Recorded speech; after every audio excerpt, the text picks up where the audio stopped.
Everybody. So good morning, everybody. I'm Liz Hume. I'm the Executive Director at the Alliance for Peacebuilding, and we want to welcome everybody to the launch of the SDG16 Storytelling Initiative, a collaboration between AFP, the Civil Society Platform for Peacebuilding and Statebuilding, CSPPS, Forus International, and the Transparency, Accountability, and Participation TAP Network. What's the goal of this, the storytelling? The initiative, the goal is to strengthen local civil society's capacity for storytelling as a tool to advance and build the peace building field, including SDG 16 plus. Why? Again, why storytelling? Storytelling is essential to successfully implementing or advancing our work because people remember stories. That's what they remember. That's what moves them. That's how we tell that our work, how we can tell people that it's practical and actionable and actually having impact to prevent and reduce violent conflict, instability, and build sustainable peace. And we all have to get better at it. That is so critical because the peace building field, we don't do a great job at it. We struggle. We're very wonky. We talk in very technical terms, and we have to get better at making people care and understanding that this work is so needed now more than ever. So, and we know local stories matter the most because they're the ones that you can also relate to. That it is not, this grand big thing that I couldn't do. So today we're going to hear from a lineup of really incredible speakers who are using storytelling to implement and support SDG 16 plus, leaders of local organizations in contexts all around the world. They're going to explore their in-depth case studies. And now I get the pleasure of turning it over to Elena Marmo, the head of advocacy and campaigns at the TAP Network, who's going to introduce you to this amazing lineup. So over to you, Elena. Thanks so much, Liz. And as Liz mentioned, I'm Elena. I work with the TAP Network. We also lead up the SDG 16 Now campaign. And for those who maybe have met us before, you know that myself and my colleague John, we're often talking about storytelling and its importance. And so we're really excited to launch this initiative with our partners of AFP, CSPPS, and Forus for the opportunity to not only strengthen our collective capacity for how to engage in storytelling, but also to learn from one another. As Liz mentioned, we've got a great lineup today of panelists from around the world working in a variety of different contexts on different issues and topics. And so this is going to be a real opportunity to learn from one another. But as my colleague Elise from CSPPS will mention towards the end, this is sort of the launch of what will be a year-long initiative. And so this is something that we'll be carrying out throughout the year. This is our first webinar in a series of webinars. This specific conversation today will be a really nice overview of all of the different ways in which colleagues are utilizing storytelling in their work. And so with that, I wanted to briefly introduce all of our wonderful speakers today. We have Henk-Jan Brinkman, the permanent observer of the International Development Law Organization, working across the UN system based in New York. Our colleague Nelia Rakimova, project manager at SDG Lens, but also chairwoman of Russia's Coalition for Sustainable Development. Leah Mitaba, Executive Director of Zambia Council for Social Development. Ajmal Ramyar, Executive Director of Afghans for Progressive Thinking. And last but certainly not least, Luis Alvarado Brusual, co-founder and president of Fundación Vialo. So the way that this panelist section will work. We have prepared our panelists with a handful of questions. Each of our panelists will have about 6 to 8 minutes total. I'll introduce one question to kind of get us started, and then hopefully we'll have time for a second question for each panelist as well. So without further ado, Henk-Jan Brinkman, Idea Low. I have a question to kind of open us up here, which is, can you share a bit about the importance of storytelling for SDG 16 plus specifically, either within the UN system or to influence the UN system, and maybe to share some background about how Idea Low approaches and utilizes storytelling in your work. So over to you, Henk-Jan.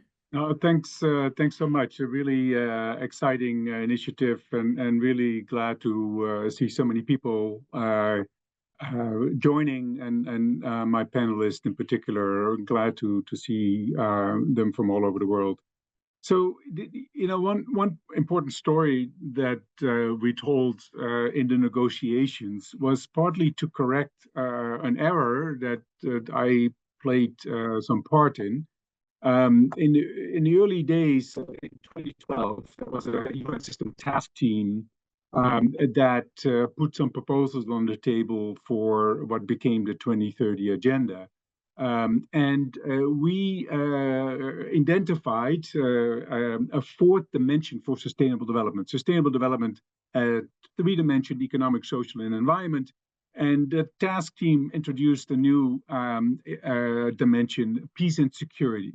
And that turned out to be a mistake, because that was associated with the Security Council in the UN, and we needed to correct that. And the story that we told was, it's not about international peace and security, but it's about my daughter being able to walk to school without the fear of being kidnapped, being attacked, being raped, or being killed.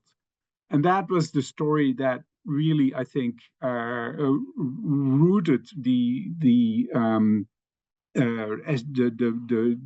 SDG, what became SDG 16 around peace, into a more personal story, and that, I think, was really important. Another story that I told, one of the criticisms that we faced from member states around putting something around peace and justice into the 2030 agenda was, we can't measure this. And I said, well, I'm an economist by training. I said, well, we have been measuring poverty for decades, and poverty is much more difficult to measure because you need income, you need distribution, you need an exchange rate, you need prices to compare poverty properly across countries. And violent death is very easy to measure. You have a dead body in the street of a human being. And so that was another aspect of this. If I may, I'd like to make a few more general points, and you should cut me off as soon as I talk too much.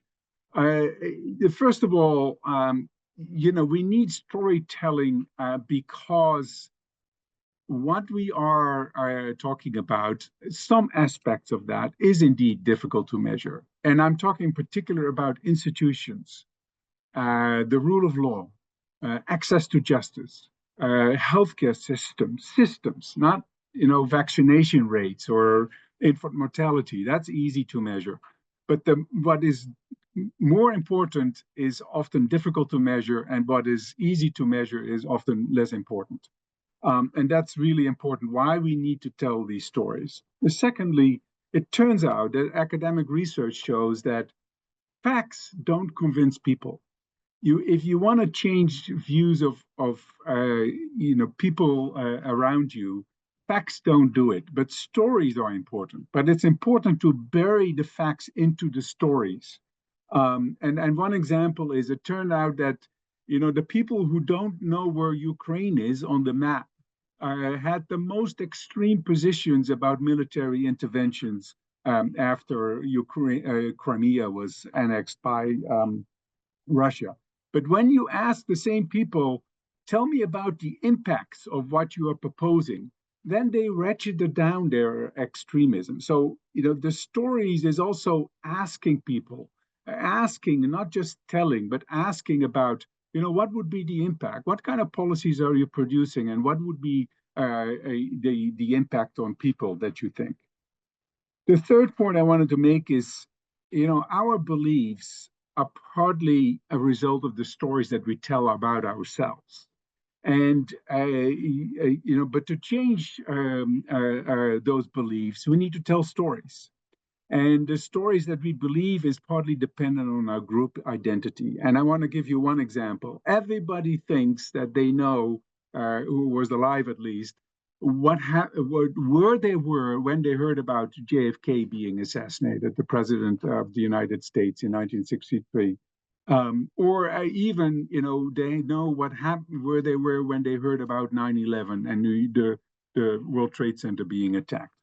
It turned out that the people who are thinking they remember, so there's one story about an 8-year-old boy who remembered vividly that he was listening to the radio to a baseball game when President John F. Kennedy was assassinated. Well, it turned out that in November, when President was assassinated, there are no baseball games on the radio. And it was just in his head, as an 8-year-old boy, he was always listening to the radio to baseball games. And that identity that he had, he brought forward into the story that he wanted to believe around himself.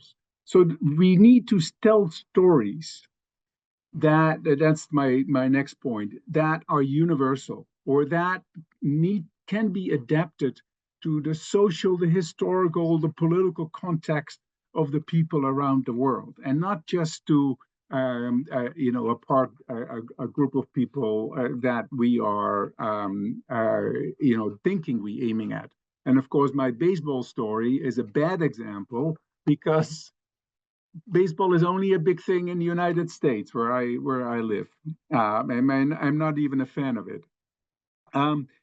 The last point I wanted to make is, what are persuasive stories? The most persuasive stories are simple language, short, concrete, assign a larger role to intentions and not just luck, and focus on a few striking events that make it memorable. And as Liz said, indeed, stories and facts buried into stories are much more memorable than without them.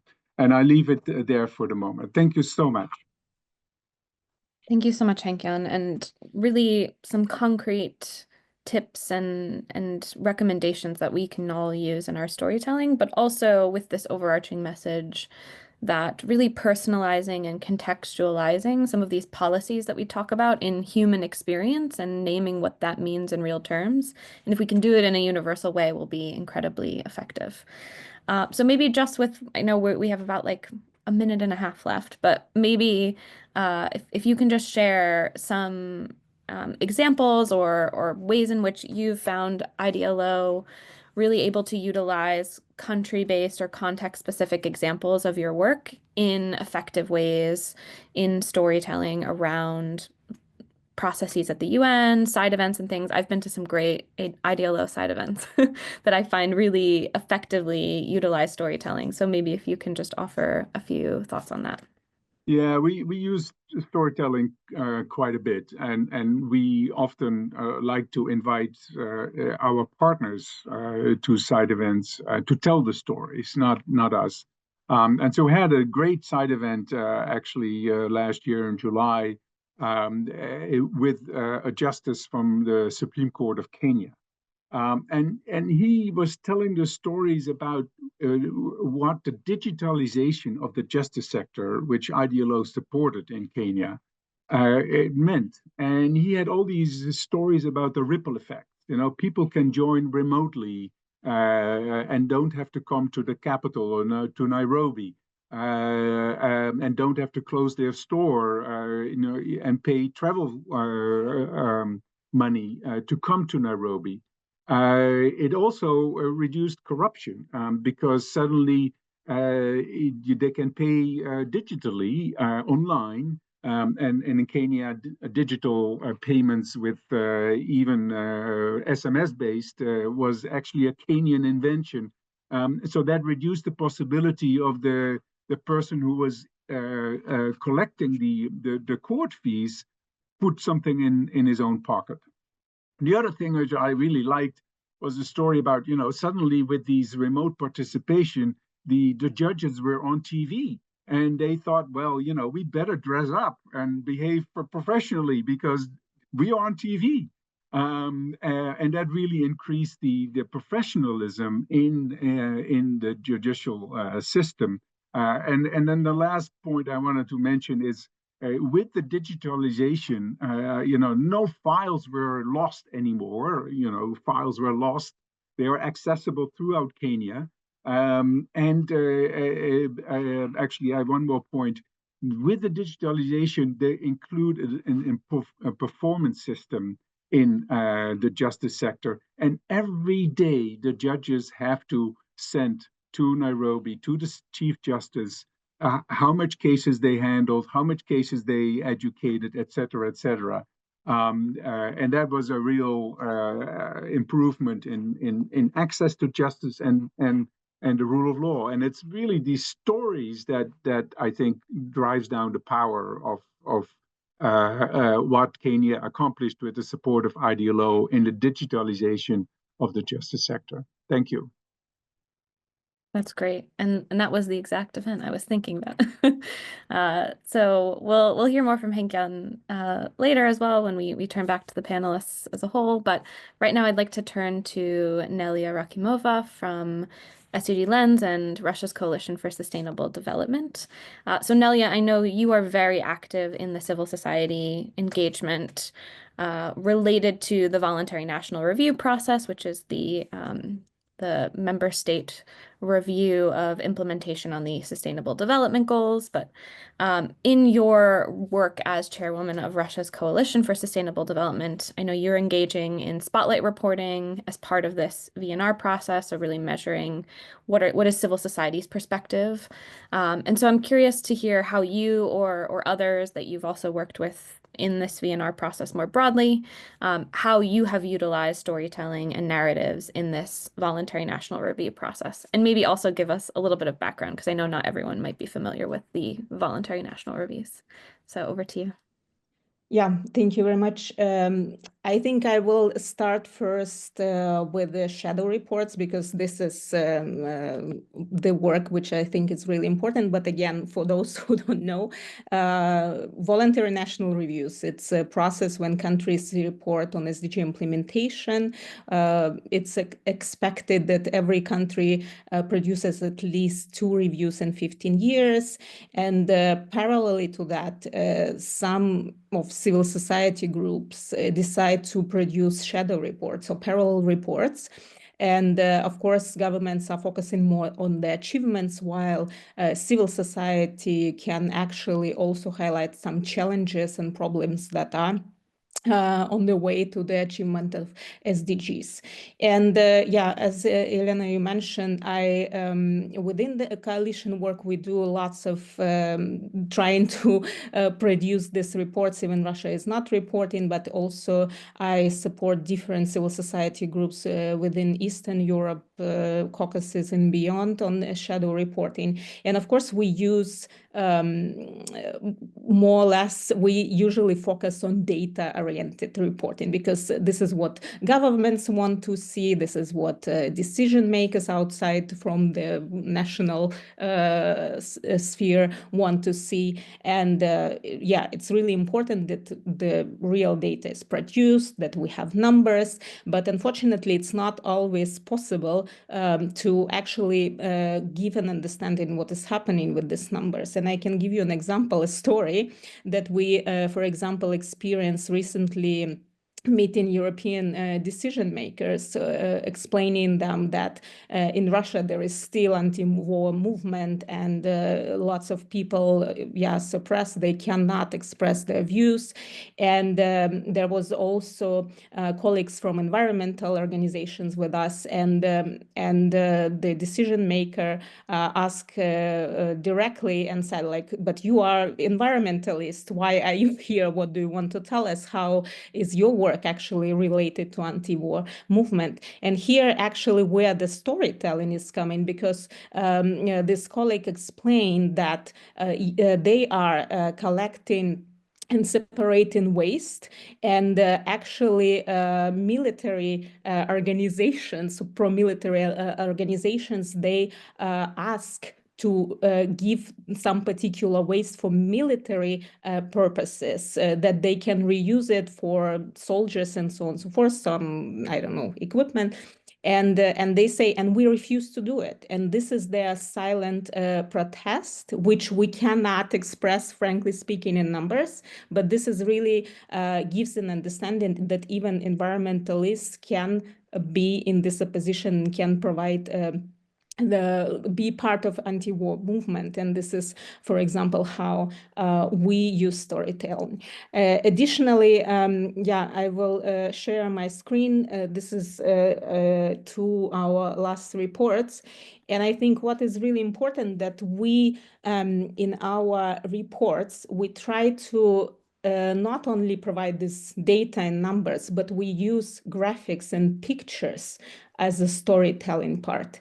Because, of course, decision makers or anyone, they want to see numbers and graphs, but the feeling, the understanding what is happening inside the country, it's actually sometimes can be really expressed through the pictures, through the some illustrations and explanation what is happening. And here, for example, a picture of installation of independent Russian artists who did this in June 2021, expecting that something will happen also in direction of Ukraine. And it's written on these two houses living in the past, expressing what is the mood right now in the society, what we are expecting to come. Or here, for example, it's already picture from 2022 where you can see two women from Buryatia, and it's from the region where the highest death of soldiers who are actually forced to go to the war expressed, and they are crying at the funeral. And it gives the mood, the understanding what is happening inside Russia. And I think it's also an example of storytelling. And in our last report, we actually used a different approach, because we took pictures from the past and we demonstrated that, look, in 2012, it was still possible to have a pride demonstration in the center of Moscow. And right now, in 2023, any LGBT movement or any activities, they are labeled as extremism. So it really also gives an understanding to what is happening inside countries when you really look at these pictures. And we also, as I said, do projects in Eastern Europe and Caucasus. And here again, we just, an example, hold a conference in November, where we united colleagues from Eastern Partnership countries. And I can tell you that we really try to create such open atmosphere where colleagues can really share their stories, because every country is in particular crisis. Azerbaijan and Belarus are experiencing horrible repressions on civil society. There is basically nothing is possible. Moldova and Georgia is like they are in this democracy crisis, where again civil society has to step up just to keep the system running. And Ukraine and also Armenia, of course, completely on a different level, but still are in these effects of armed conflicts. And of course, when we heard these stories, we even had some emotions in the room, because this is really what touches you and gives you an understanding what is actually happening inside these countries, what the people are experiencing. And of course, during HLPF, I can tell you that we are running. I mean, I facilitate this process of engagement of stakeholders, and we encourage them. But usually people, when they respond to the governmental presentations, they have only 2 minutes. And of course, it's a collective statement. It's not always possible that colleagues can go into some personal stories, but we try to encourage them to give some personal touch, because frankly speaking, it really what gives attention. It's like people start to listen actually what you are saying. And that's why, again, I can bring the example of Belarus. When Belarus was reporting, we actually brought to the room person, her mother was in prison under this political, I don't know how it's even called, situation. And she was sharing in the beginning, in a couple of sentences, her story that about which SDG achievement we are talking about. If my mother, who is a history teacher, is imprisoned because of some political activities, which of course she was not part of. So I think this is like some examples from my side, and I think that we, frankly speaking, need to do it more. That we still need to build capacities, and I think it's great that we are having this meeting today, because we need to use it more, because it really brings attention. It gives people an understanding what actually others are living through during this multi-crisis. Thank you. Thank you so much, Nelia. And I didn't want to interrupt you, because in your response, you were also answering the next question I was going to ask you as well. So it worked out perfectly. But I think it's really helpful to hear from you about the ways in which we can balance both using data and narrative stories, but also visual assets as well, images, to really to really effectively convey emotion as well. I think absolutely critical. But I'm sure we'll hear a bit more from you as well. For now, I'd like to turn over to Leah Mitaba from Zambia Council for Social Development. And I know, Leah, ZCSD is also active in multilateral spaces and doing advocacy in different UN processes and other multilateral spaces, including also, similar to Nelia, spotlight reporting for the VNR process. And so I'm curious to hear from you how, in your experience, storytelling can be effectively used in advocacy efforts for global or multilateral spaces. Over to you. Thank you very much. And I think just to sort of like zero in to say that stories change, bring about change. They also just inspire people, and I think they attach that human face to it. So as Zambia Council for Social Development, we believe stories have been tried and tasted, and so they're a powerful medium for sharing information, for empowering communities, and also fostering education. So for instance, in our work, we do have learning and sharing spaces where we bring peer organizations to sort of like share their stories, how they navigated the different challenges that they had. And we find that that is working really to move other people, because then organizations and individuals are able to see that others have done something and brought about change. And so I think they've worked to sort of like bring about solidarity, where people have empathy because maybe they've seen the suffering of people. So we've found that stories bring about emotional connections. And then also they have this universal appeal. And then when you look at our cultures, the different cultures and traditions, and even religion, you find that stories embody deep roots, and most customs, traditions, and even religious stories are around certain stories. So if I share, for instance, Christians, you find that maybe the story of the baby Jesus and what he did sort of like is powerful even after 2000 years. And so as the Zambia Council for Social Development, for instance, when we are participating in the VNR processes, we're able to unpack the different sustainable development goals to be able to put a face to them.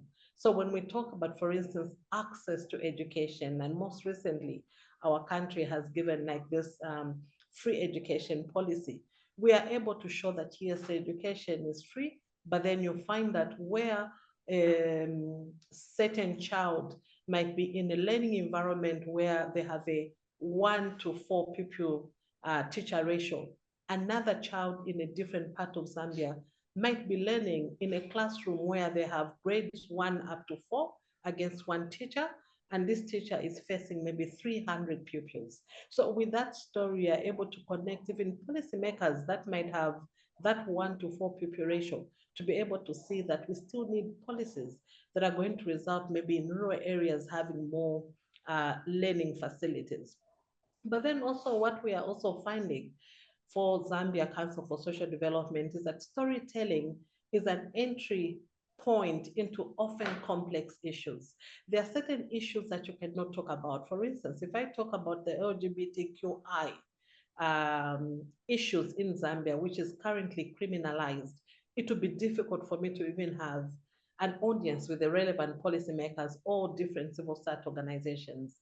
But if I show the person who's affected, that intersex person who is born not by choice with both the male and female organ, then people are able to relate. And so we use storytelling as a shining light on hidden realities. And so they act as neon signs which draw attention to underlying systemic issues. And people then realize to say, this is our child, and together we need to be able to help that child.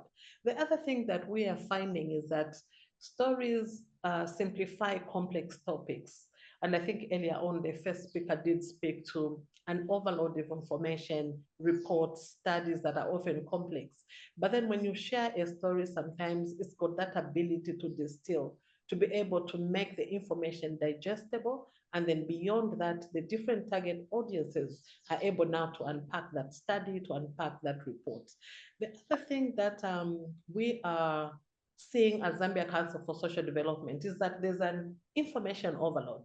The moment I wake up, somebody is saying something, whether through the radio, through the TV, through my phone in my palm. So you find that different people, individuals and organizations alike are faced with an overwhelming amount of information. Stories stand out in that scenario. So if you look at maybe a 30 seconds upload of TikTok, it's got that relatability and it captures interest, and then somebody now will move this next step to be able to seek for clarity and also get more information. So it highlights the urgency and the importance aspect.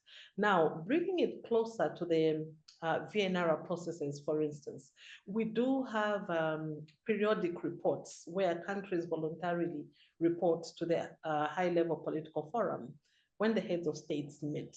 And I think when you look at the 100-page report or 200-page reports, it's difficult to sort of like garner the attention of the leaders. And we found that by sharing our stories, for instance, Forus was producing a report on SDGs, I think a couple of years back.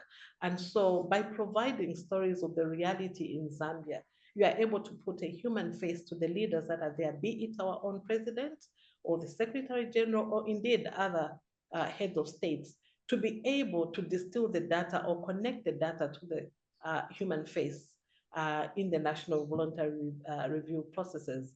It also amplifies the voices and ensures inclusivity.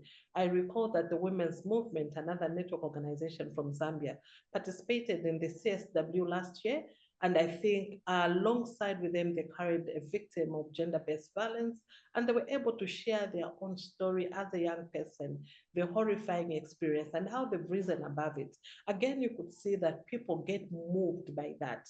And then maybe the other thing that happens through the VNR process is that stories might also bring out the existing disparities. I just shared the pupil teacher ratio in a different context, and maybe the high numbers of students against one teacher in another state. So you find that by looking at that, the world is able to know and leverage the collective abilities to be able to influence change in different parts of the world.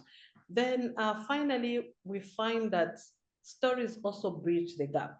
Stories often link realities with a global advocacy. So yes, at global level, we're saying we want to see maybe by 2030 that there's gender parity. We are able in Zambia, for instance, to bring statistics to say our parliament only has 11% of females. So again, you are able to bring the realities against that global agenda that is envisaging a world that is more gender balanced by 2030, to be able to say, given the current scenario in Zambia, how realistic are we to achieve the SDGs?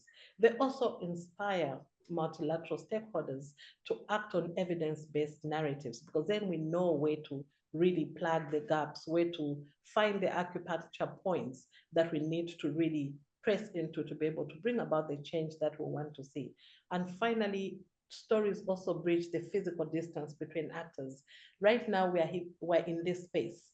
And I think the physical distance, despite us not being in one physical space, we're able to connect across the globe and share the different stories. And so we find that stories also connect actors, and they're something that are powerful to bring about the change that we want to see. I think for now, I'll stop here, unless I still have time to move into the recommendations. I think we'll come back at the end, and I think we'll pose that question to all of our panelists. But for now, thank you so much, Leah. I think so many really great and concrete observations in your remarks, both in terms of the way in which we can do storytelling effectively, including, using certain more accessible stories as an entry point for dialogue on a bigger topic that might be a bit more controversial. I think that was particularly really interesting, but also highlighting the important role that networks play in some of this work. As a member of the Forus network, ZCSD is able to tap into that network to amplify their stories. And so I think there's also some thinking that we can do here. All of the organizing partners of this event are civil society networks as well. So really thinking about how we can, as networks, really support the storytelling work and amplify the work that is being done specifically at the national and local level. So I'll turn it over now to Ashmal Ramyar from APT. My kind of opening question for you, Ashmal, is APT has recently released a series of different storytelling-based publications highlighting the stories of young women living under Taliban rule. And so can you maybe share a bit more about this project? What considerations maybe went into developing it? Specifically, how did you identify your target audience? And, what benefits and challenges have you kind of noticed in engaging in this project? Thank you so much, Elena, and hi, everyone. It's an honor to be here. It was really good that to hear similar common insights from other fellows. As of our organization, Advance for Progressive Thinking, we're working to help promoting human rights, peace building, and education in Afghanistan. Since Afghanistan remains the most challenging place for women and girls, especially regarding education, employment, their civic engagement, since the takeover of Taliban, restriction on media, civil society organization, and information from the ground had restricted, and in most of times it's hard to hear what's really going on the ground. Through our mentorship program, we are helping young women and girls and equip them with writing skills and provide them platforms that they could share their stories and could write about what's happening in Afghanistan and reflect on their personal and professional journeys. in Afghanistan, in the context of Afghanistan, storytelling became a powerful tool to amplify their voices, the experiences of these women, and also the resilience and the struggles that they are making. So storytelling provides a platform for Afghan women and girls to express their voices and experiences.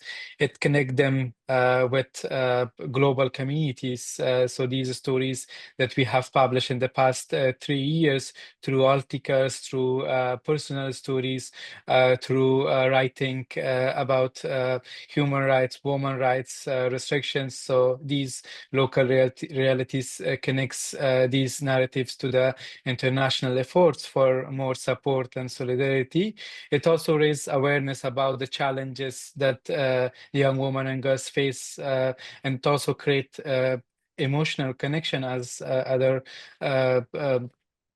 also mentioned this. It also support advocacy efforts between women and girls in Afghanistan, and also for the international community to push for actionable change within Afghanistan. One of the issues that we have faced in the past 3 years when we have connected with the young women and girls in Afghanistan, we identified that working with the young women and girls in Afghanistan, knowing the context, knowing the sensitivity regarding the culture, the language barrier, but we also faced that it's always important that how we are collecting these stories. So one of the strategies that we have used was that we were helping most of these young women with giving them trainings, with giving them platforms, with connecting them with other young peace builders within Afghanistan. Other issues that we have faced in terms of like audience, it's always important that when we are collecting these stories from inside Afghanistan, so we should have platforms and organizations who can support us amplify these stories within their network to international community, which was for us, it was really helpful that we have connected, for example, with our stories were being published with organizations like Civil Society Platform for Peacebuilding, CSPPS, and some other organizations. So it's really important that these stories should reach to policymakers, to advocates, to those who can work and bring changes and can create programs to help young women. And some of the challenges that we have seen during working with young women and girls in Afghanistan, and especially in the current context, the resources, the limited resources, the lack of access to technology, and how to communicate with these young women and girls in Afghanistan, and also some of the other issues were like security risk, which mostly it was for us and also for other organizations who were working with us to amplify these voices, that we do not want to put storytellers into the risk. So giving them platforms and mitigating those risks were really helpful to know how to collect these stories and how to publish them in international platforms. So these were some of the insights from the work that we were doing. That's great. Thank you so much, Ashmal. And I imagine we can share some links to some of these publications as well with all of our attendees when we send around notes and a recording of the event. And I think as you were speaking, I'm reminded of the words of a feminist scholar, Kimberly Crenshaw, which is, if you can't see a problem and you can't name a problem, you also can't solve it. And so I think across these remarks from many of you today, you're really highlighting the importance of storytelling in shedding light on problems that exist and challenges that we're facing, but also with it, I think also highlighting the great work that civil society is doing to address these problems already. And so in some ways we can kind of present solutions as well as problems. I think that is a helpful sort of something to think about when we're engaging in our storytelling. My second question I have for you, Ishmael, is specifically in this context of a very restrictive civic space environment, how do you think civil society organizations can safely both collect stories but also get their stories out, given the dangers of operating in restrictive civic space environments? And maybe what are some strategies or best practices that you think you might be able to share or recommend to our attendees today? Yes, thank you for this question. I think one of the issues that that the best strategy in the current context, knowing and conducting risk assessment and to identify what are some potential risk, because one of the issues in the Afghanistan context that for women and girls there are tens of restrictions that have been put by the current regime. And one of the issues that were really helpful to use communication channels and train storytellers to use digital communication and how they can use the platforms to share and benefits these platforms, and protecting identities of the storytellers, and also help them find resources and tools that how they can continuously connect with the organizations either inside or outside of Afghanistan, that they could ensure that they fully understand the risk, and also they fully understand the benefit of these sharing these stories. Because one of the issues that we have been experienced in the past 3 years, that when these young women and girls share their stories and narratives, these are not only the stories that help them, but also open the platforms for more support and more solidarity from international community, because most of the organization outside of Afghanistan, they could not communicate directly with civil society organization. So one of the best platforms that that these international organizations understand, to know that these articles, without mentioning the names of the storytellers sometimes, and protecting their identity. So this helped the international community that what works well in the current context of Afghanistan, how we can properly engage with the young woman inside Afghanistan, and how we can continuously work with them, how we can protect the achievements of the past 20 years in terms of human rights, women's rights. So I think the best strategy I can say is that knowing the context, also beside, because most of the organization, they only maybe want that context to be published within their platforms and social media channels, but this shouldn't be the case. So it should be continuously working with these young women inside Afghanistan, to train them, to facilitate them, and also to find platforms that these young women through their writings could get some benefits while they're inside Afghanistan. So these were some strategies that we have used, and we say that it's always helpful to continuously work with these, because these could be also a best practice, a best case studies for many other young women around the world. Yeah, absolutely. Thank you. Thank you so much for that. Really highlighting the importance of knowing the context that you're working in, but also ensuring that you're protecting the identity of colleagues you might be asking to provide stories, specifically in very restrictive civic space environments. I'd like to turn to Luis now from Fundación Violó.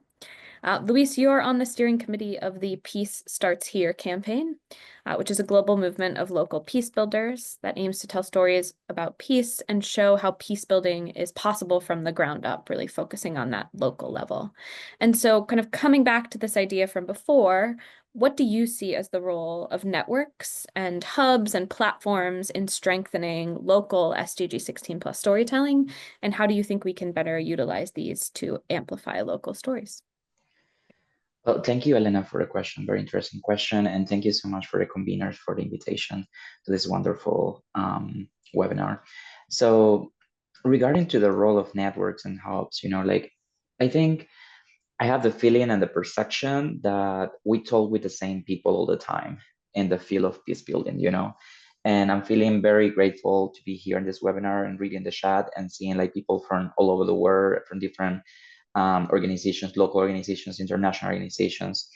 And because sometimes we have the feeling that our messages reach the same people who are already aware of, in the peace building sector. So I think an important role that networks plays on building this, on amplifying stories, is that networks bring the possibility to connect with new people from the same sector, but also across sectors. And in this sense, I think it's important to, when we talk about and when we think about networks and hubs, talk about the importance of establishing cross-sectoral networks that also push us to go beyond what could be considered our group of friends, And I think in this context we are living, like, it's not something new for no one. Like, the world is changing very fast, and there are a lot of challenges on the digital uh, arena, if we can say, like, such as the misinformation or the AI generated content. So with the increase of all this, misinformation, AI generated content, networks becomes a trusted source of information. So in this sense, external people will tend to trust more, like, in your work and stories, if it's spread, if it's amplified by a network, because networks in this context, in this context where the trust is under threat, networks becomes like a space where you can trust, and like, I want to share a story because there is a story from a peace builder from Iran. I really enjoy her story, and I'm going to share it here in the chat too, because she highlights how vital it is for us to challenge our views and what we know through hearing others people's stories. And like, I'm going to quote her. She say, "It is hearing others that true compassion and tolerance can grow." So, and I think that's what network does. Not only allow us to communicate our stories, but also learn from other people's stories. And in this, in the case, or particularly with the real stories for peace, which is like a digital exhibition, but also we have had an in-person exhibition of stories from local peace builders across the world. It has been networks who have supported us in the work we're doing. Like, for example, and I could mention such as the UNOI, the United Network of Young Peace Builders, ICAM, Alliance for Peace Building, GPAC, have supported this project, and we have been able to reach also more local peace builders worldwide to tell their stories, thanks to what networks, like that, thanks to the connections that networks can bring us. And of course, like, this campaign, like Peace Are Here campaign, was designed by a group of 10 local peace builders from across the world. And also we had bring, like, unique networks of in our regions, in our countries, and networks of people to share their stories. So, and in this process, what we have understood as Peace Start Here and all the campaign we have been leading, we have had a lot of conversation around what a peace builder means. What is about, like, what is a peace builder? Who is a peace builder?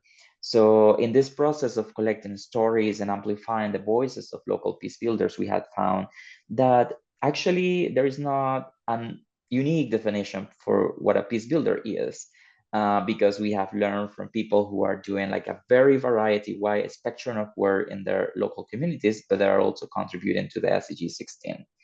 So what does it mean is that storytelling help us to, and the stories help us to build meaning, and the networks and hubs help us to amplify that meaning and create a common understanding of realities worldwide. I think I'm going to leave it right now here. Yeah, thank you, Luis. And I'm reminded of a word Leah used earlier, which is that in kind of what you're just describing, it is also a way to build solidarity. I think to your point with colleagues working in the same sector, maybe in other contexts or in other sectors as well. I think even coming back to what Henk-Jan shared earlier, we see how interlinked the issues are within SDG 16+. So even though it was a project related to access to justice, it also had impacts on anti-corruption as well, right? And so I think we have a lot to learn from each other as well, and even in terms of best practices and things. One very quick second question for you, Luis, because I know you've shared a bit about the Peace Starts Here campaign, but even you as well, your organization aims to achieve sustainable development and peace in Venezuela. So what recommendations do you maybe also have for civil society organizations working in restrictive environments in order to voice their efforts and work on SDG 16 and peace building? Yeah, so I'm originally from Venezuela, and most of my work is based there.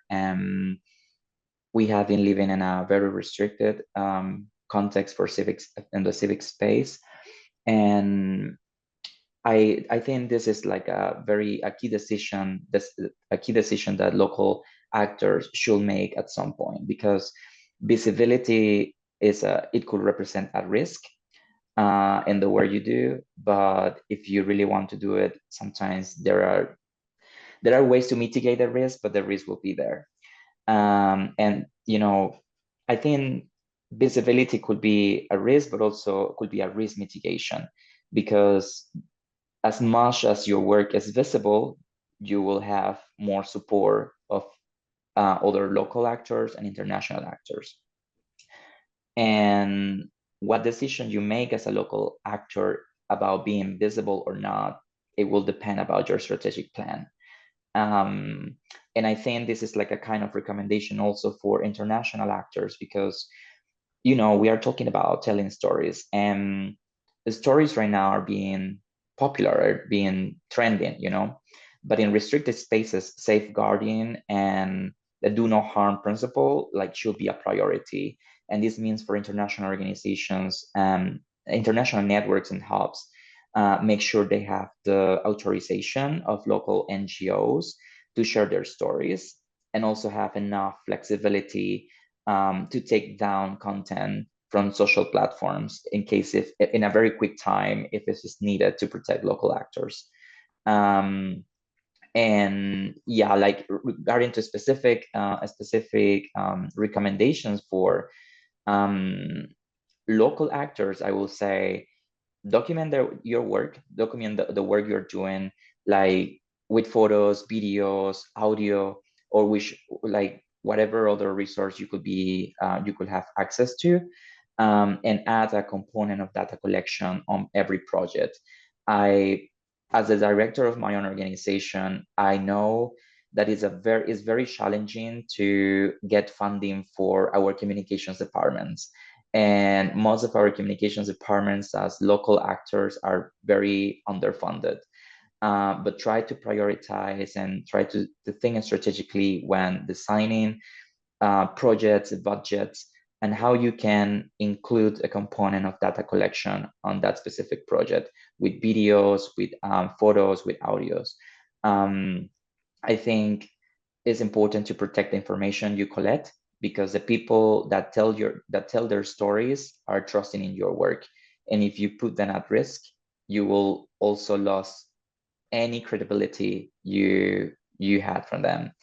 And also build networks, send emails, go to LinkedIn, start to connect with people, reach out to networks and yeah, develop a narrative, like a soft narrative that will allow you to also share what you're doing, share your stories without putting you at risk. Thank you. Great. Thank you, Luis. And I think, again, coming back to this theme of trust that really spanned across many of your our panelists' interventions today. So I'm going to pass it over to my colleague Jyotsna Mohan from Forus International. She has been painstakingly monitoring this chat and has a sort of handful of questions to pose to all of our panelists, and folks can kind of chime in as they see fit. So over to you, Jyotsna. Thank you so much, Elena, and thank you so much to all the panelists for your remarkable stories. And I'm so overwhelmed. I'm just thinking there are so many good things that I can see in the chat box. Lots of praisings and some questions that I would give you the liberty. You can answer the questions the way you want. My name is Jyotsna Mohan, and I'm representing Forus International. Forus International is it's a global civil society platform, and we have membership base in 73 countries as of now. Thank you so much. So some of the questions that I saw in the chat box are, if you just allow me some time, I may not able to read the names, but then the questions are,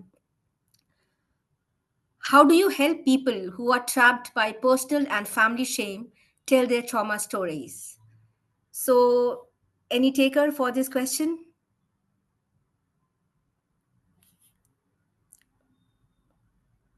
Yes, Ajmal, please. Yes, I want to share from the context of Afghanistan, and because of the culture sensitivity, most of the time, even though because most of the time for young women and girls in Afghanistan, it's really hard, like to um, share their personal struggles because of maybe some of the restrictions that they have from family members. But based on our experience, most of the time we saw that they if they do not share their personal struggles through these stories that they are sharing, so they know that it would gets more harder for them if they continue living with that experience. So most of the time when we are reading some stories from our members, we see that how they're articulating their personal experience from like struggles that they have from their families, because most of the time we see that struggles, it's not just that it's in the communities, it's like from the other people, but most of the time those struggles also starts from the families. So it's always helpful that those stories, how they're writing those stories, and then how they have struggled and how they have faced those challenges within their family members. So that's also a good lesson for them, and also for others to learn that how they can navigate by communicating with their family members, by knowing what works well in their based on their culture. So this was something that we have experienced through some of working with some of our members. Yes, amazing. Thank you so much, Ajmal. I think Raju, you got your answer. There are some questions that I would definitely flag, but then I also encourage, if you want to raise hand and ask a question, please feel free to do that. I see some more question. So the other question is, how does the SDG 16 plus storytelling initiative ensure that the shared narratives remain authentic and free from external influence while addressing the role and impact of multinational corporations in promoting peaceful and inclusive societies? Any taker for this question? If you want, I can repeat the question. How does the SDG 16 plus storytelling initiative ensures that the shared narrative remain authentic and free from external influence while addressing the role and impact of multinational corporations in promoting peaceful and inclusive societies? Yes, Nelia? Yeah, I hope I can address this question, but at least my idea is always that we actually give in the storytelling process, so to say, we give voices to people from local communities, and I think it can be hard sometimes. Again, security issues, and for example, what we do in Russia and beyond that, that we do it anonymously, that colleagues can stay if they really want to share this independent, truthful story, that we just openly say that right now this person is not ready to share their name or where they live and so on and so forth. So this would be a solution, because obviously there is corporate influence, there is governmental pressure. Sometimes colleagues even work inside governmental structures, but they want to come up with some information. And of course, it can be one of the solutions which we provide. Even in our reports, we usually have a list of authors, and then we have number of authors which are anonymous, because as I said, we use different experts, different expertise, and this is the solution what we are widely using in our work. Thank you so much, Nelia. Louis, please.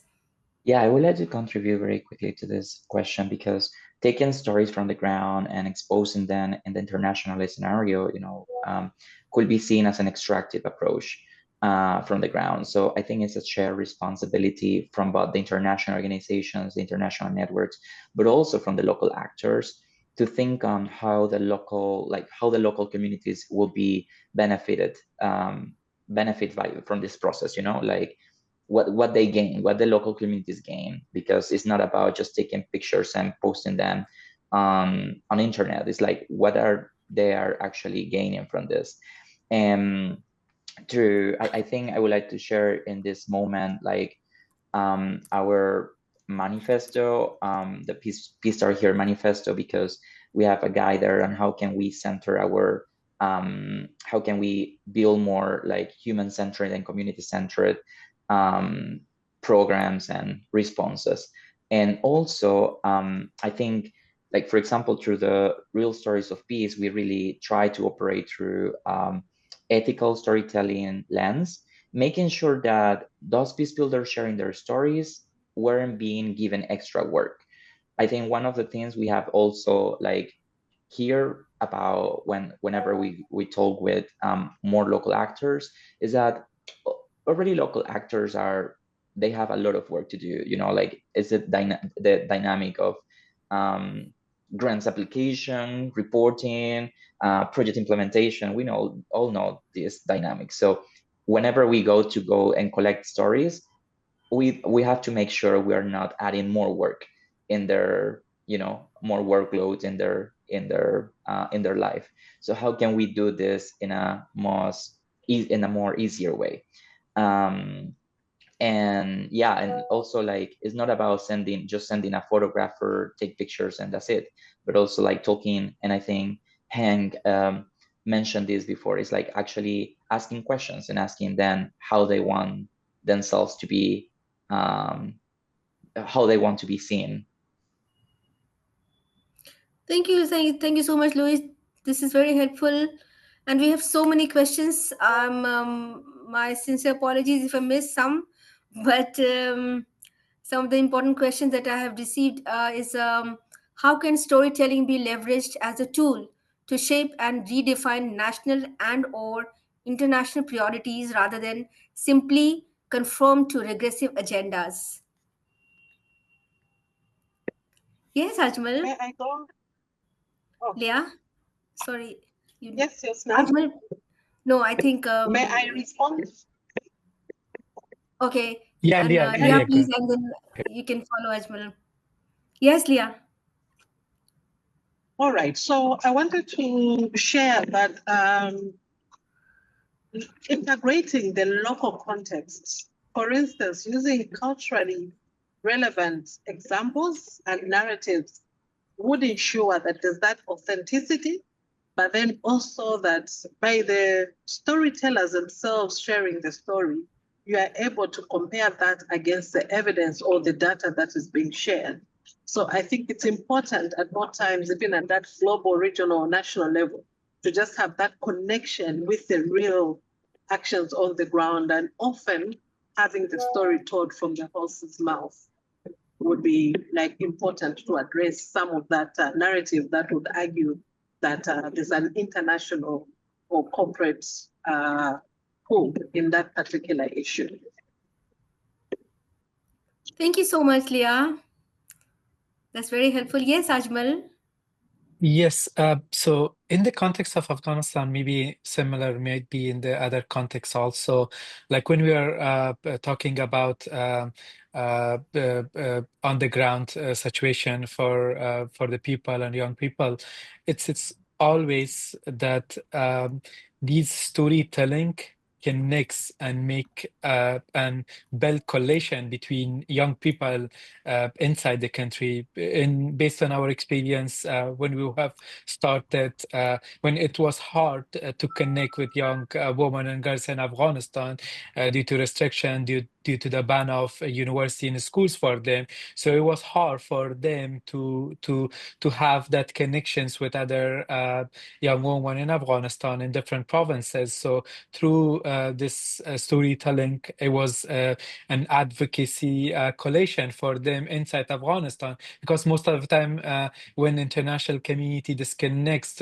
from such context, it's really hard for them to know that how many people are really struggling on that context. It's always helpful that we have to start from the local coalitions to the national coalitions, and we have to understand that how these storytellings are first helpful to these individual storytellers, and how this could benefit them, and then how they can how we can mitigate, do not harm for them, how we can ensure that we do not put them in risk. And after that, these coalitions and these stories can amplify or can build a coalition outside of the country. So for the international community to know the context better, it's always helpful that these stories comes from different contexts, from different backgrounds. So this would make more stronger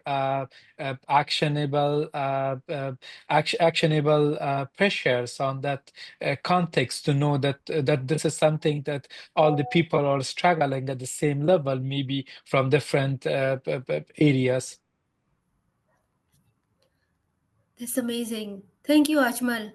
Um, we have many, many questions, but I can take at max 2 questions because of the time constraint.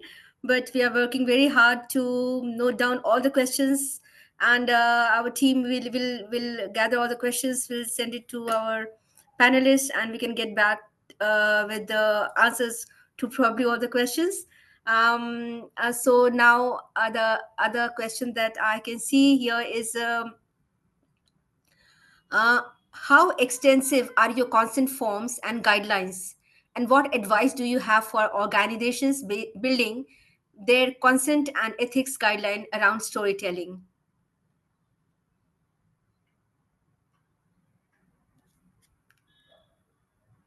Yes, Nelia, please go ahead. Yeah, just now. I think again for us, I mean, sorry for some repetitions, but I think the first of all, it's really important that you deal with reliable data, even if it's a storytelling style of communication. You always need to make sure that you are dealing with the real story, because we are right now, unfortunately, face the age of disinformation, and some colleagues, even for some good reasons, sometimes exaggerate, unfortunately. And we really need to make sure that we provide reliable story, that this is what actually is happening on the ground, because in the end it can produce more problems that actually produce a good cause. And of course, again, security, and I think Luis mentioned it, that it's really important. Even sometimes I can tell you that we try to reconfirm several times with colleagues if they really want to open their names, like especially if they are physically located still in their countries or something like this. We always like make sure to ask them multiple times that they are ready to go with open face to some process or something like that. And of course, I think the third element, it's about partners with whom you are sharing this information, how you share this information. It's always you need to make sure that you are dealing with the reliable network, because unfortunately sometimes free interpretation, misuse of information, unfortunately possible in our age again.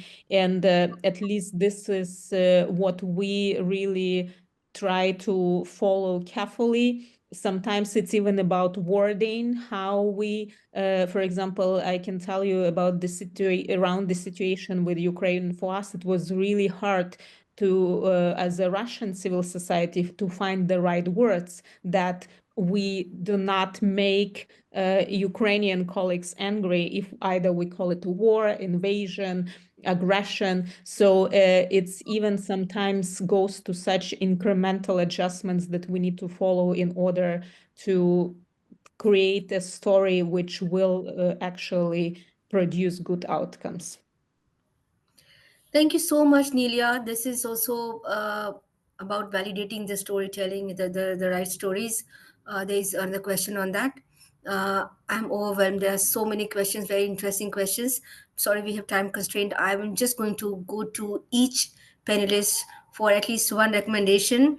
So it would be really nice if you could answer to the question, what are your practical recommendations for civil society partners engaging in storytelling to support their work? Just one recommendation each panelist, and I go to the closing.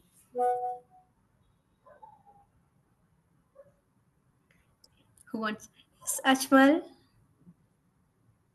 Yeah, thank you so much. In terms of recommendation for civil society organization, I think in different contexts that we have came from, it's always helpful that when the issues comes to the stories, and when we see that the power of stories, it's mostly that in that context, it's hard to get support nationally. For example, in the context of Afghanistan, it's really important that international organization, civil society organization from outside of Afghanistan could find the ways to connect with organization inside the country and to work with local people and gathering local context. We always say that it's really helpful for the civil society organizations to gather data from those who have been affected from different kinds of situation in that countries, and also having that collations. For example, I have mentioned that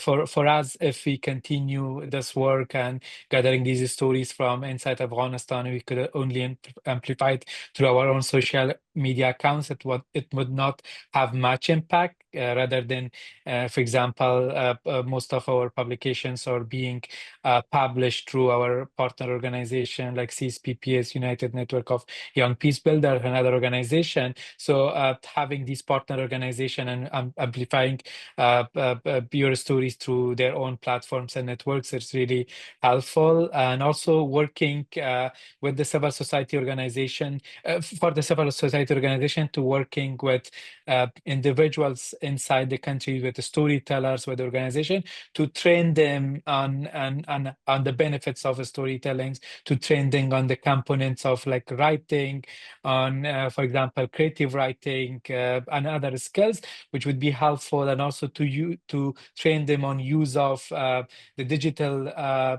technology, because in the current situation, most of the time there are misinformation. Most of the people try to reshape those narratives while they are gathering data from the local people. So it's always helpful to have some capacity building component. And also at the end, I say that using those stories from the local to international policymakers to create change, because most of the time when stories are being gathered, there are no feedbacks from those organizations that what has been changed, what we can do, for example, to amplify your voices, how we can create some change in the lives of someone who have been affected in those countries. So giving feedbacks and continuously working with storytellers, it's really helpful, and they would have an component of that. Our stories might be not only helpful for us, but also it's a good practice and case studies for many other countries to use to mitigate such situations. Thank you. Thank you so much, Ajmal. And Ilya, please. Yeah, I think we need really to consider to use different methods in storytelling. I think that, for example, I even would advise organizers to consider like to think about creating podcasts. I think it's quite popular right now, and this is another way to share the stories, and at least this is what I personally follow and find it a quite effective way of communicating storytelling also, which can create some impact. I also think that we need to share more incremental wins in terms of current crisis. I frankly speaking, I don't know, we just like permanently in crisis and dealing with some depressive stories, and sometimes even some small wins actually matter, and this is how we support each other, you know, and how we run the process. So yeah, just not to repeat already what a colleague had said, I would contribute with these 2 points. Thank you so much, Nelia. That's amazing.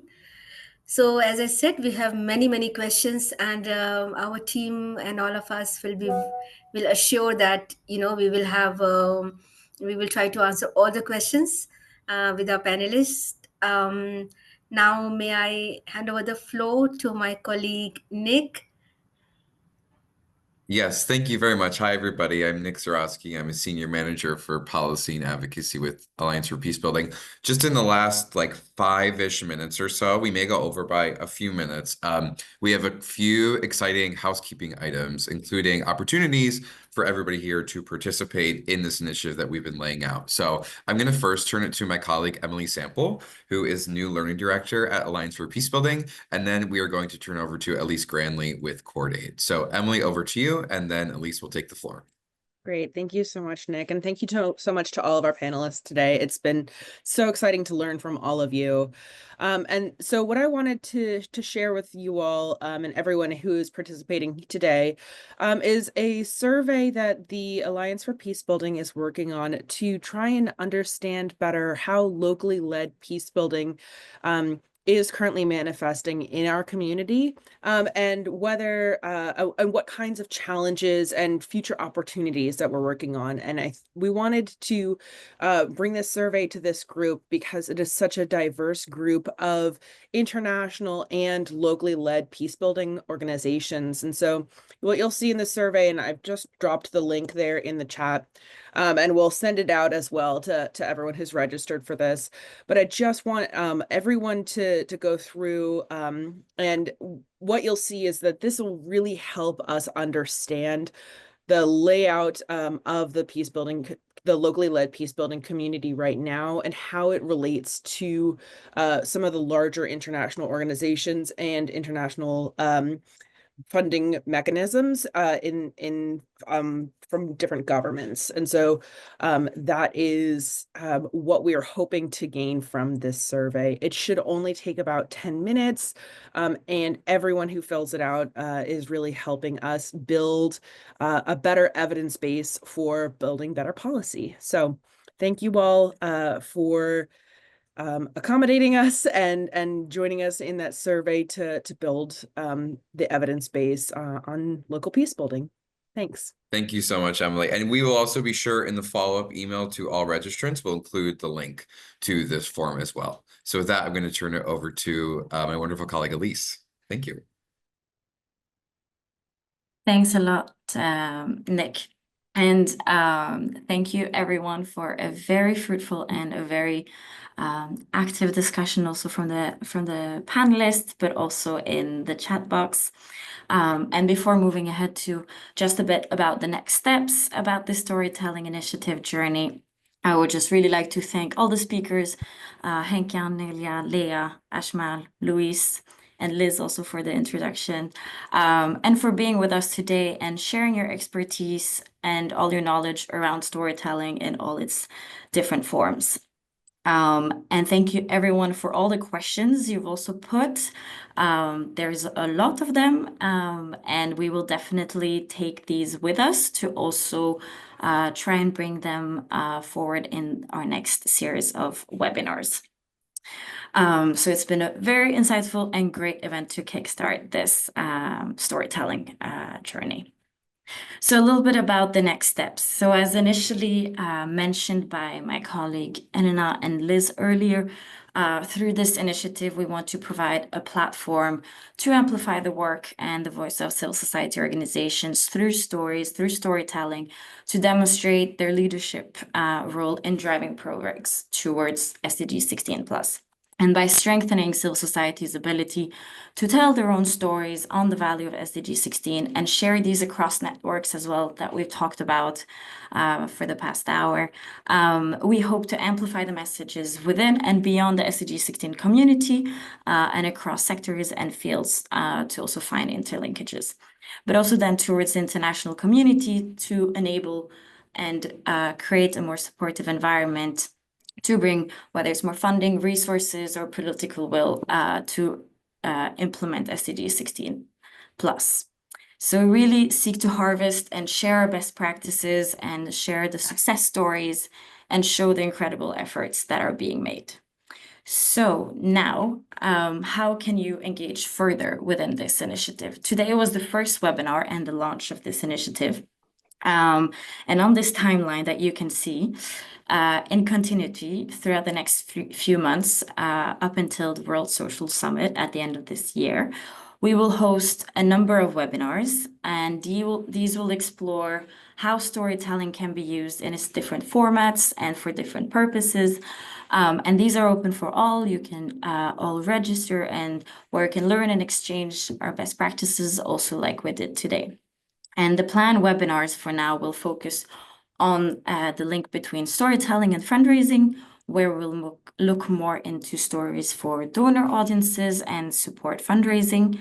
We will then look also into storytelling for advocacy and public communications. And we'll also look into storytelling with the interlinkages to the 2030 agenda and other SDGs. And also finally on visual storytelling, where we'll also look into more video and photos, like Nelia also already touched upon in her presentation today. The dates and the registration links for this will be shared once they're all confirmed through our website and news channels. So the next one is planned for March. So we all hope that you can stay tuned and see for the date and time and register for that. And not least, through this initiative, we share the opportunity to share your stories. And we will collect a variety of stories from CSO, civil society, working on SDG 16+ throughout the year. And this is where we need your collaboration and your participation working in this domain to share your stories, your knowledge, and your expertise to showcase your learnings, your leadership in driving progress towards SDG 16+. And through this QR code that you can see on the screen, you can access a Google form, which takes you then to the page to submit your story. And in there, you can either already submit the story or develop one with the questionnaire. So this link will also be shared and put on the websites also once we share notes and all in the recording of this, so the link is not lost. And the collection of stories is submitted on a rolling basis throughout the year. And at the end, we will compile them into a written compendium, and it will be then launched in the margins of the World Social Summit. And on each of our websites, you can find more information and also, again, the links to submit your stories. So we look very much forward to hearing from you and to read and hear about your stories, and not least also hope to see you in our next webinar iterations. So stay tuned and for the next registrations. Thank you everyone for attending and being with us. And thank you again for all the speakers and for all the wonderful questions. Thank you.